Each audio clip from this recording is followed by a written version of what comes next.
Estás escuchando un episodio especial del HalloWrite, el primer evento literario 100% en formato podcast que celebramos el pasado 31 de octubre del 2021. Hoy escucharás a Paula Peralta hablando de cómo meter zombies en tus historias sin terminar en el cementerio.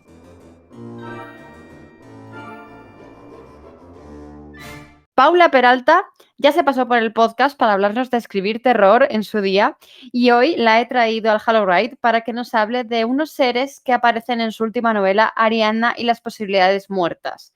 Zombies. ¿Nos cuentas un poquito de qué va el libro? Curiosamente, siendo yo muy fan de los zombies, diría que en Ariadna, de hecho, lo más irrelevante son ellos. Pero igualmente, la novela trata sobre un grupo de adolescentes, adultos nuevos que se acaban de graduar de la universidad.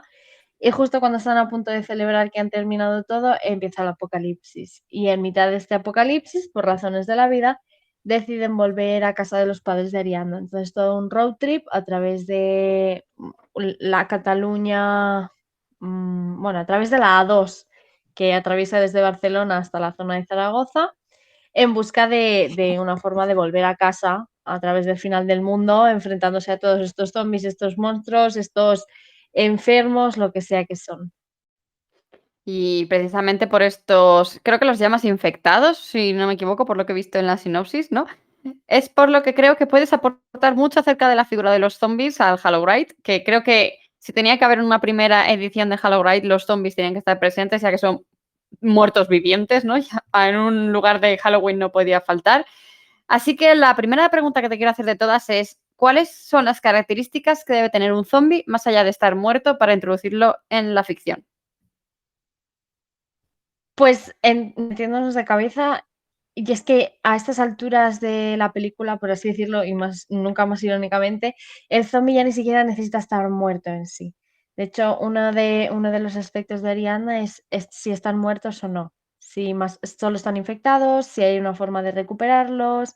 También las historias de zombies versan muchísimo sobre el tema de en especial a partir de los 2000, el tema de la gente inmune o la forma de retroceder todo el proceso de zombificación, por así decirlo.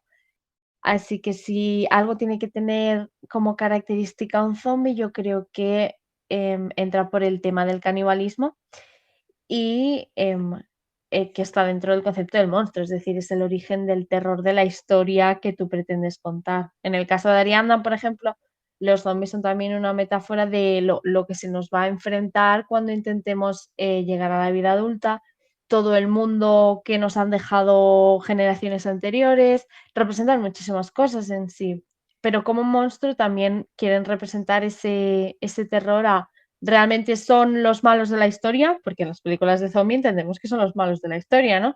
Volvemos a The Walking Dead, realmente son los zombies los malos de The Walking Dead, porque los hay mucho peores, los zombies simplemente están muertos, ¿no? Totalmente. Y como estabas hablando de que el canibalismo puede ser o es la pieza central, te quería preguntar cómo describir ese canibalismo y dónde está el límite. Porque habrá personas que sean más reticentes a que sea un canibalismo muy gráfico, otros a que lo sean menos. ¿Tú qué crees? Bueno, aquí, de hecho, y es una conversación, una discusión que no acabará nunca, ¿cuál es la diferencia entre un zombie y un vampiro? Porque el vampiro se muere porque lo muerden y se transforma en una criatura que come como el que le mordió a él. Es decir, el tipo de transmisión es similar a la de un zombie. ¿Cuál es la diferencia? El vampiro tiene todo ese tinte sexual, explora toda esa dinámica de salir de la sociedad, pero seguir siendo una persona. Mientras que los zombies están mucho más deshumanizados, claro, todo con la herencia africana de lo que es el concepto de zombie, que es más un pelele de una bruja, una persona a la que se le arrebata el alma, por así decir. Entonces, si algo define ese canibalismo y tenemos que poner ese límite, es también el concepto de, que igual ayuda a verlo, la idea de la rabia, la idea de no poder parar, de destrozarlo, de que realmente no tienen forma de detenerse, no tienen autocontrol, así como los vampiros juegan mucho a la idea de, oh, yo me alimento y ya está, y me alimento en lo justo y cazo, así un poco más felino, mientras que los zombies serían más bestias, más cercano al concepto de un hombre lobo cuando se transforma, por ejemplo. Todo esto siguiendo las dinámicas de monstruos similares, como puede ser el concepto del vampiro que te decía que también se muere, pero también el hombre lobo se transforma y luego vuelve a su humanidad. El zombie, en teoría, no regresa a su humanidad, aunque hay muchísimas historias que se cuestionan el sentido de es un zombie, sí, pero ¿y si pudiera dejar de serlo? Como ahora se me ocurre Memorias de un zombie adolescente, ¿no? Que también juega con eso.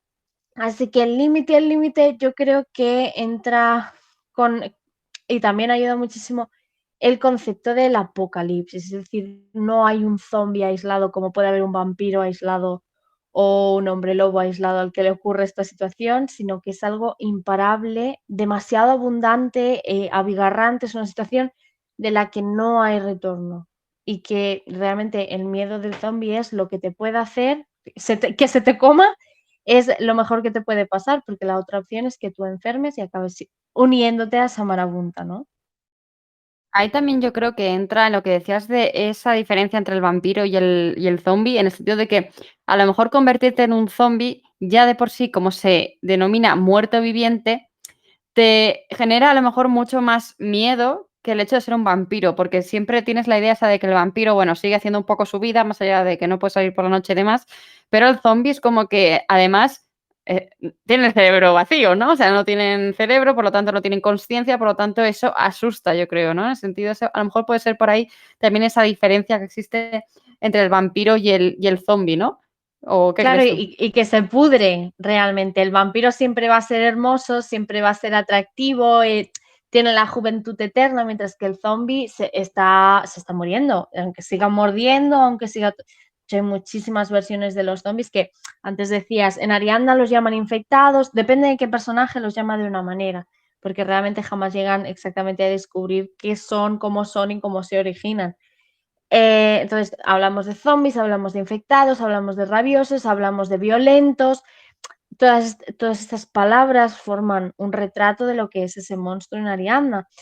Pero en otras cintas a veces simplemente son infectados y son muy humanos, es decir, están vomitando todavía sangre y duran 2 días, no duran más, pero aguantan, otros aguantan muchísimo más. Les falta la mitad del cuerpo y siguen caminando. Todos tenemos igual en la mente cuando pensamos en zombies, en The Walking Dead, el primer capítulo, la señora de la bicicleta, que levantó pasiones hasta el punto que en la web serie de The Walking Dead le hicieron un capítulo para explicar cómo había acabado ese zombie ahí, porque antes de ser un zombie era una persona. Entonces, no sé, yo, tal como lo veo, es el concepto de lo que realmente diferencia al zombie y al vampiro también, es esa inmortalidad y esa hermosura, esa idea el vampiro sublima lo humano hasta ser un mito un tanto menos escabroso, mientras que el zombie es el ello, es aquello más horroroso, más asqueroso, siempre supurando sangre, vomitando, escupiendo, gritando, corriendo sin tener en cuenta, por ejemplo, sus propios pies, se tropieza y no le importa si se ha hecho daño, se vuelve a levantar solo por llegar hasta su presa, por ejemplo. Estoy pensando ahora en The Last of Us, por ejemplo, donde los zombies son un poco menos humanos, pero también hay videojuegos donde los zombies devoran a otros zombies y por lo tanto generan como una doble especie de zombies, un zombie ahí chetao súper fuerte, ¿no? Todas estas evoluciones, todas estas diferencias entre qué tipo de zombies y universo de zombies construyen, determina también muchísimo qué tipo de monstruosidad zombie busca. Sí, totalmente. Además, lo que estabas diciendo de tener romantizado el vampiro y el dar que te dé un poco más de asco el zombie, por así decirlo. Al final es como la vida misma, ¿no? Siempre somos muy físicos, muy visuales, en concreto con lo que nos encontramos de cara, ¿no? Y es como repudiar, me suena un poco como pasa con el jorobado de Notre Dame, ¿no? Con Quasimodo, repudiar al feo, pero quedarte con el villano que puede ser más hermoso, ¿no? Que puede tener levantar esas pasiones, ¿no? Muy interesante, Paula. ¿Qué justificaciones crees que pueden darse para introducir zombies en la trama? Ya nos has hablado de el apocalipsis, enfermedades. ¿Se te ocurren algunas más? En realidad, y de hecho, el género de zombie, igual un poco como el slasher, ¿no? Tiene ya muchísimas imágenes muy marcadas. También son dos géneros que tienen su origen en el mundo del cine, entonces tienen un imaginario bastante fácil, asequible a la hora de imaginarlo, ¿no? No podemos pensar en un zombie. Sí que podemos pensar, por ejemplo, en un zombie que se levanta en un cementerio y se levanta solo, pero no es el único, se levantan 20 más. Entonces ya podemos ver que esa idea del zombie entra por el concepto de la multitud. El individuo contra una multitud enorme de criaturas que quieren agregarlo a esa multitud. Entonces, características en sí para explicarlo, puede haber muchas. De hecho, es que se me ocurren 750.000. En su gran mayoría, todas obedecen a pequeños o a momentos de la historia y historia bastante recientes en la que nos hemos visto arrojados a una situación de, oh Dios mío, nos está afectando a todos muchísimo esto, como pueda ser, se me ocurre, el coronavirus, en todo el clima global, para lo que ha supuesto para nuestra generación, para la anterior, no sabíamos si íbamos a volver a salir de casa, cómo nos íbamos a hacer frente a todo esto, pero también estoy pensando en el 11 de septiembre con las Torres Gemelas. Aquello afectó, por ejemplo, a toda la sociedad global por lo central que resulta Estados Unidos. Entonces también empezamos a ver muchísimas historias de zombies donde los zombies llevaban a estos protagonistas a una situación un poco de western americano, donde teníamos que demostrar que la sociedad americana iba a sobrevivir a cualquier enemigo. Y hay muchísimas cintas donde los zombies son representantes de ese miedo que se generó después de los atentados. En Ariadna, por ejemplo, también se habla de atentados, se habla también de enfermedades, se habla de armas biológicas, porque el origen al final de los zombies puede ser uno, pueden ser dos, puede ser tres. En muchas historias ya no es tanto el origen en sí, de hecho, esa búsqueda por encontrar el origen del zombie suele ser gran parte de cada historia, de cada versión de los zombies, es quién origina, cómo se origina, qué virus es, qué características tiene, es toda la investigación de los personajes a lo largo de estas narrativas, ¿no? Pienso de nuevo en The Last of Us, donde los zombies son un hongo que se desarrolla en el cerebro. Entonces, características en sí de los zombies, bueno, podemos hablar de que estén medio muertos, que humanos no son. Su intención es destruir a la humanidad como la conocemos, ya tanto sea su intención activa como una intención más bien pasiva, que de hecho suele ser más terrorífica, hasta el punto de que no existe, o sea, realmente no podríamos hablar ni de intención, simplemente son una amenaza para lo que conocemos. Y así, de buenas a primeras, bueno, pues que no sean agradables de ver, podemos decirlo, ¿no? Que tengan unas características que los haga inhumanos. Hay muchos tipos muy diferentes, hay que están en diferentes estadios de putrefacción, pero también hay otros en los que los zombies son más simplemente están muertos. Entonces, los vas a ver sin pelo, los vas a ver sin cejas, los vas a ver con la cara hundida. Estoy pensando ahora en la película de Will Smith, cuyo título se me ha ido de la cabeza ahora mismo, pero realmente son zombies que podrían ser vampiros. Soy leyenda, era el título. Es que son medio vampiros, medio zombies extraños, ¿no? Realmente. Entonces las características pueden variar, pero si vamos a establecer 3 puntos, yo iría por esos. Que no parezcan humanos, que supongan una amenaza para lo humano y que, bueno, es que diría el tercero que estén medio muertos, pero es que tampoco ya es tan relevante que estén muertos, muertos con la definición de los han enterrado.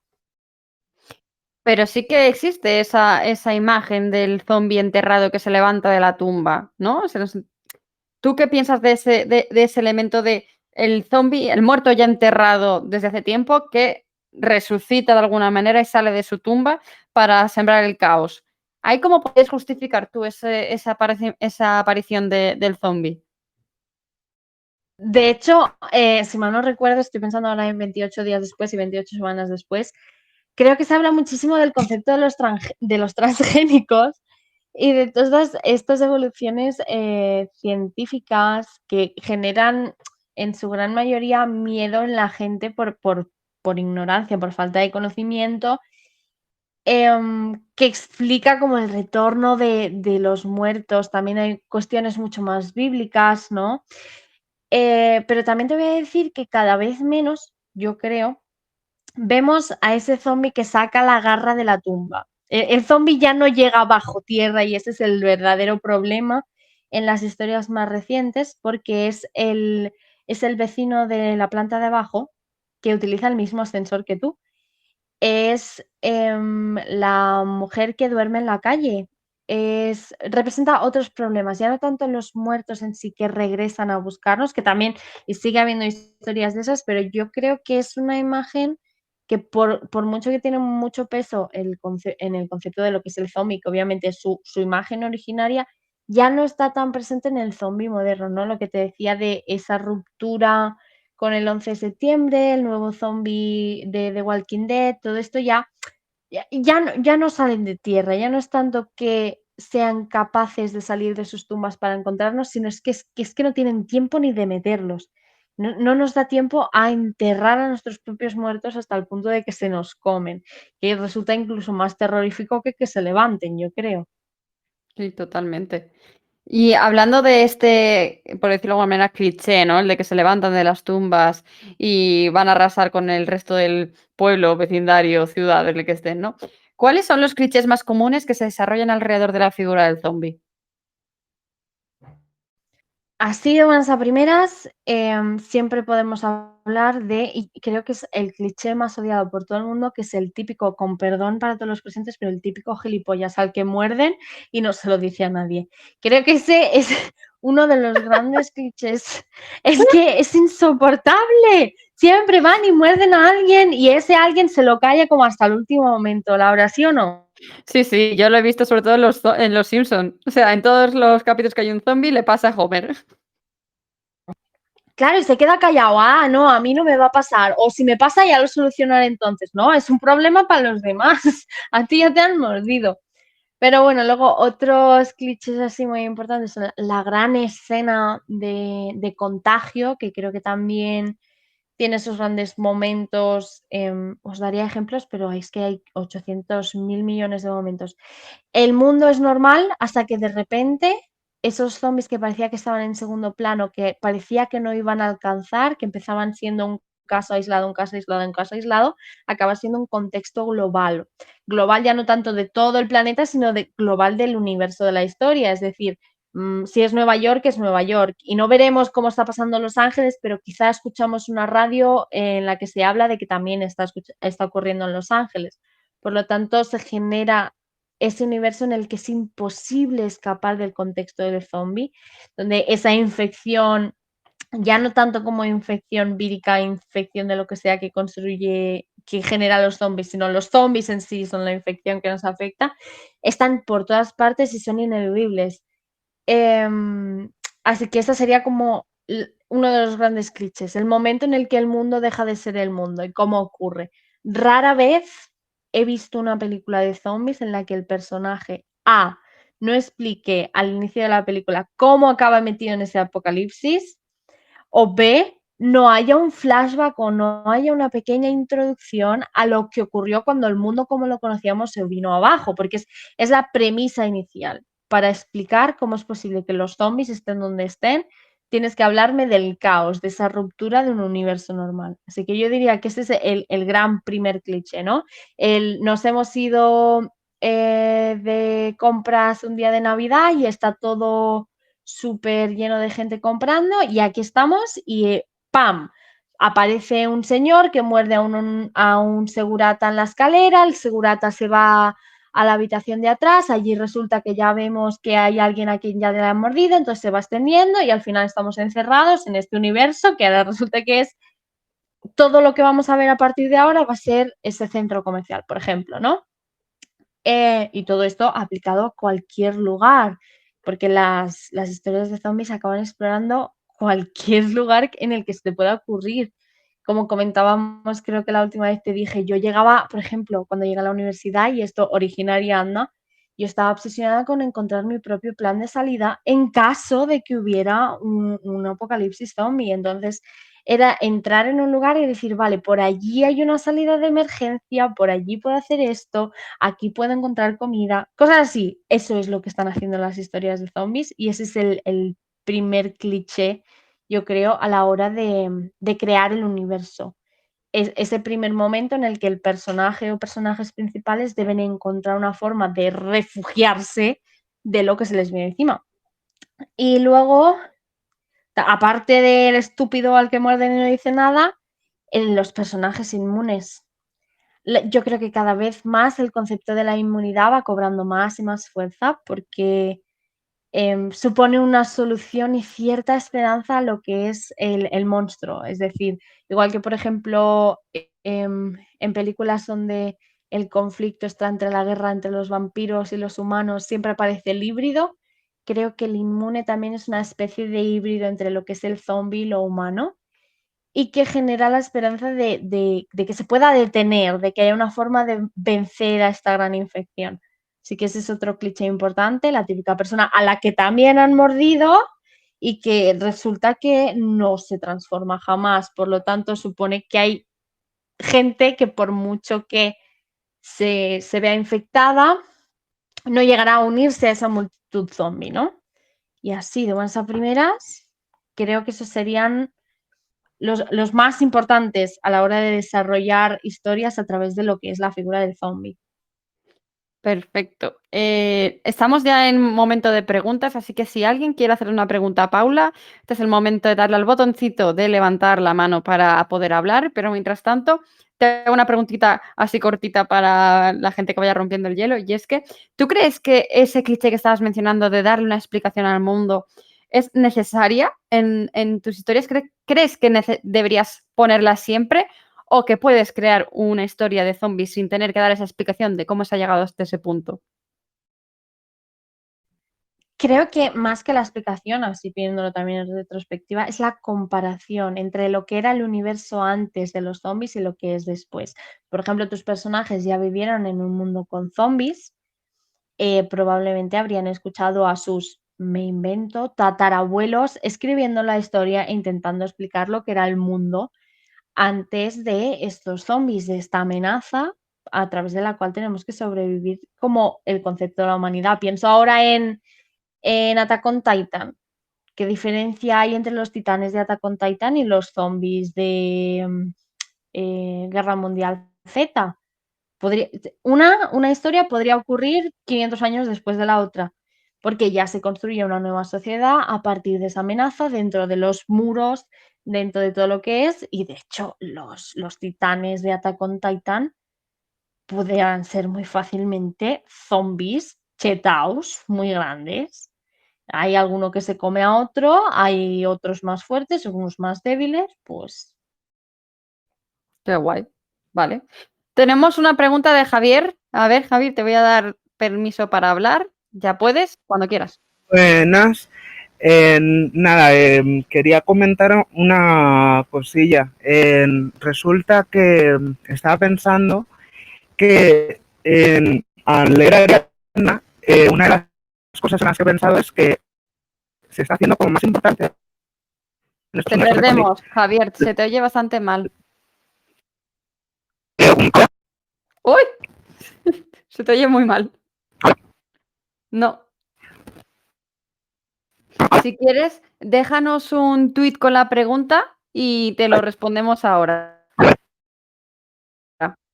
Vale. Mientras va dejando la pregunta, creo que iba sobre Ariadna, así como... sí, yo he logrado ir en Ariadna y luego ha empezado ahí el caos. Puede que Javier esté en su propio apocalipsis ahora mismo, el del wifi. Tal cual, estoy aquí refrescando a ver si me aparece la preguntita y la podemos responder en los últimos minutos de la charla. Pero bueno, en general, Paula, ¿te lo estás pasando bien en esta charla? Hoy yo estoy tranquilita, estoy aquí, de hecho, me llevo este mediodía, hoy estaba un poco busy, ¿cómo se dice busy en castellano? Ocupada, perdón, Ah, Laura. Estaba como en plan, ¿qué palabra es? Necesito mi café de ahora de las 5. Y además con el cambio de hora estoy un poco estúpida. Pero sí, estaba entretenida porque ha salido el avance de Sobrevivientes y Sigula 2. No sé si lo has visto. Y No, estaba no lo viendo he a ver qué visto. tal. Pues sí, he subido las primeras páginas y he avanzado la salida de la novela será el Halloween del año que viene. Entonces estoy Ah, echándole también con el otro ojo, estoy prestando la atención a los comentarios y a la gente hablando sobre ello. qué guay, qué guay. Pues nada, enhorabuena por esa salida de nuevo de Sobrevives y Sigula. No me llega el mensaje de Javier, supongo que lo estará escribiendo. Pero bueno, si en algún momento llega, pues te lo hago llegar y si no, pues te mencionaré para que le puedas responder si vemos que se hace. Ah, mira, aquí llega. ¿Compartís la impresión de que se está haciendo más importante el concepto de haber aprovechado el tiempo antes del apocalipsis? ¡Wow!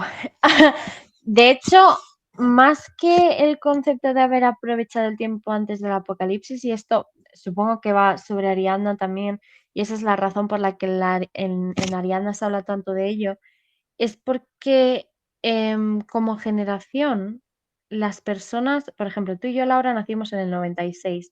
No sé, el resto de Yo en personas el que están en este chat. 94. Me has quitado 2 años. ¡Ah! No puede ser, pensaba Sí. que teníamos la misma edad. Bueno, en el 94 y en el 96, tampoco vamos tan lejos. En el 2000 se iba a acabar el mundo.